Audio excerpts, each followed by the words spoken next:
예, 저는 표창원이 아닙니다. 예, 조홍철입니다. 우선 아까 존경하는 김선동 의원님 말씀 조금 정정하고자 하는데요. 사실관계가 좀 잘못돼서 지금 이 정부는 인수위가 없어가지고 뭐 힘들다 그러니까 그거 아니다. 지금은 민정수석이 실질적으로 기능을 다 할 수 있는데 인수위 때는 그런 권한이 없어가지고 아무것도 못한다. 오히려 지금이 낫다 이렇게 말씀하셨습니다. 근데 제가 직접 뽑고 두고 경험한 바에 의하면은 박근혜 정부 인수위 때는 그때는 저기 삼청동 금융위원회에는 인수위가 있었지만 지금 통이동 금감원연수원 거기에는 당선인 비서실이 있었습니다. 거기에 정무팀이라고 있었고요. 정무팀장이 이정현 지금 의원님이십니다. 거기다가 이명박 정부에서 인사검증을 담당했던 행정관들이 파견 나와서 실제로 검증 업무를 담당을 했고 그 검증에 따라서 인선을 했다는 그런 말씀을 좀 드리고 그건 좀 제가 말씀드리고자 합니다. 그렇기 때문에 인수위가 없었다. 그래 힘들다. 정말 힘듭니다.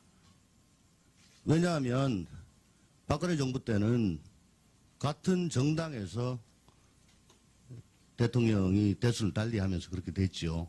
이명박 정부에서 박근혜 정부로 넘어갔습니다. 인사 관련 자료 같은 게 다 인계가 됐습니다. 그렇지만 지금 현재 박근혜 정부 청와대는 몇 달 동안 파쇄기를 수십 대 동원해서 다 갈아버렸고 또 DB도 디가우징했다고 합니다. 들어가 보니까 깡통밖에 없더라 라는 얘기가 나옵니다. 아무 자료 없이 그냥 시간에 쫓겨가면서 작업하고 있다는 말씀 우선 좀 드리고 싶습니다. 그리고 어제 제주에서 열린 자유한국당 당대표 및 최고위원 후보자 토론회 상에서 저도 뭐 언론을 보고 알았는데요. 문재인 대통령, 문재인 정부 오래 못 갈 것 같다. 다음 대선일까지 갈 것 같지가 않다.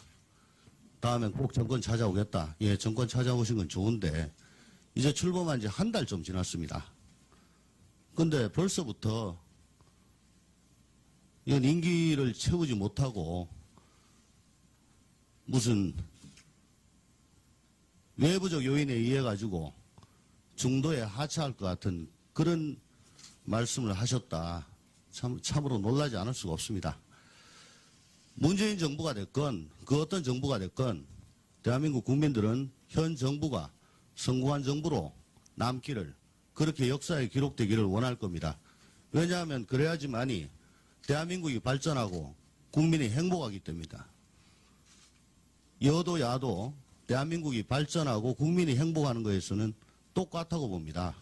그런데 시작한 지 한 달밖에 안 되는 그런 정부에 대해서 악담에 가까운 말씀을 퍼붓는 걸 보고 과연 문재인 정부가 잘 되기를 원하는 건지 의심하지 않을 도리가 없습니다. 한 말씀 더 드리면 국회에는 저는 뭐 초선이라 잘 모르지만은 그래도 견눈으로 지켜본 바에 의하면 관행이라는 게 대단히 중요하다고 들었습니다.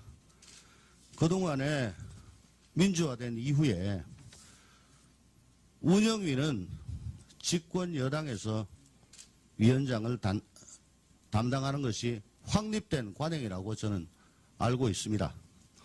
그 이유는 안정적인 국정 운영을 위해서 그렇다고 얘기 들었습니다.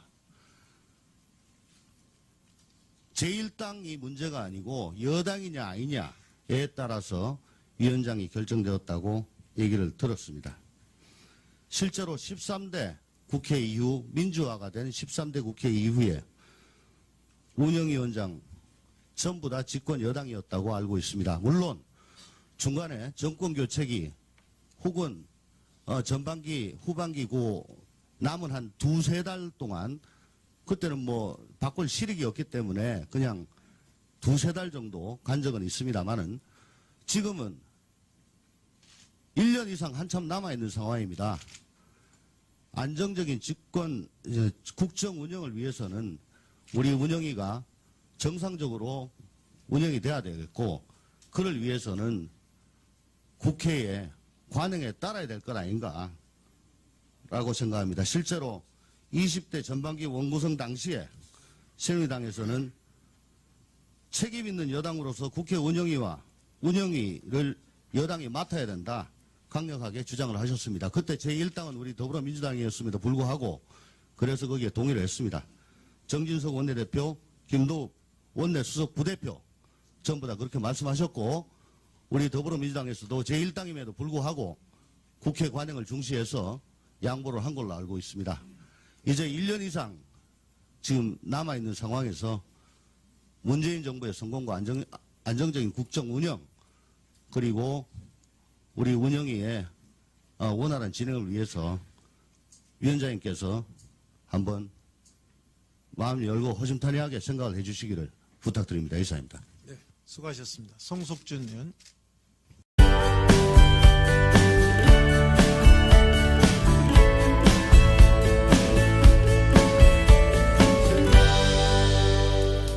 네.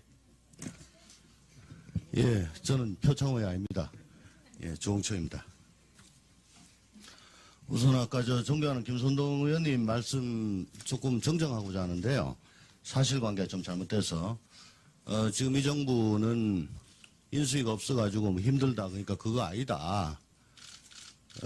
지금은 민정수석이 실질적으로 기능을 다 할 수 있는데 인수위 때는 그런 권한이 없어가지고 아무것도 못한다, 오히려 지금이 낫다, 이렇게 말씀하셨습니다. 근데 제가 직접 뽑고 두고 경험한 바에 의하면은 박근혜 정부 인수위 때는, 그때는 저기 삼청동 금융위원회에는 인수위가 있었지만 지금 통이동 금감원연수원 거기에는 당선인 비서실이 있었습니다. 임기가 됐습니다. 그렇지만 지금 현재 박근혜 정부 청와대는 몇 달 동안 파쇄기를 수십 대 동원해서 다 갈아버렸고, 또 DB도 디가우징 했다고 합니다. 들어가 보니까 깡통밖에 없더라 라는 얘기가 나옵니다. 아무 자료 없이 그냥 시간에 쫓겨가면서 작업하고 있다는 말씀 우선 좀 드리고 싶습니다. 그리고 어제 제주에서 열린 자유한국당 당대표 및 최고위원 후보자 토론회 상에서 저도 뭐 언론을 보고 알았는데요. 문재인 대통령, 문재인 정부 오래 못 갈 것 같다. 다음 대선일까지 갈 것 같지가 않다. 다음엔 꼭 정권 찾아오겠다. 예, 과연 문재인 정부가 잘 되기를 원하는 건지 의심하지 않을 도리가 없습니다. 한 말씀 더 드리면, 국회에는 저는 뭐 초선이라 잘 모르지만은 그래도 견눈으로 지켜본 바에 의하면 관행이란 게 대단히 중요하다고 들었습니다. 그동안에 민주화된 이후에 운영위는 집권 여당에서 위원장을 담당하는 것이 확립된 관행이라고 저는 알고 있습니다. 그 이유는 안정적인 국정 운영을 위해서 그렇다고 얘기 들었습니다. 제1당이 문제가 아니고 여당이냐 아니냐에 따라서 위원장이 결정되었다고 얘기를 들었습니다. 실제로 13대 국회 이후, 민주화가 된 13대 국회 이후에 여기에 정무팀이라고 있었고요. 정무팀장이 이정현 지금 의원님이십니다. 거기다가 이명박 정부에서 인사검증을 담당했던 행정관들이 파견 나와서 실제로 검증 업무를 담당을 했고, 그 검증에 따라서 인선을 했다는 그런 말씀을 좀 드리고, 그건 좀 제가 말씀드리고자 합니다. 그렇기 때문에 인수위가 없었다, 그래 힘들다. 정말 힘듭니다. 왜냐하면 박근혜 정부 때는 같은 정당에서 대통령이 대수를 달리하면서 그렇게 됐지요. 이명박 정부에서 박근혜 정부로 넘어갔습니다. 인사 관련 자료 같은 게 다 공권 찾아오신 건 좋은데 이제 출범한 지 한 달 좀 지났습니다. 근데 벌써부터 이건 임기를 채우지 못하고 무슨 외부적 요인에 의해 가지고 중도에 하차할 것 같은 그런 말씀을 하셨다. 참으로 놀라지 않을 수가 없습니다. 문재인 정부가 됐건 그 어떤 정부가 됐건 대한민국 국민들은 현 정부가 성공한 정부로 남기를, 그렇게 역사에 기록되기를 원할 겁니다. 왜냐하면 그래야지만이 대한민국이 발전하고 국민이 행복하기 때문이다. 여도 야도 대한민국이 발전하고 국민이 행복하는 것에서는 똑같다고 봅니다. 그런데 시작한 지 한 달밖에 안 되는 그런 정부에 대해서 악담에 가까운 말씀을 퍼붓는 걸 보고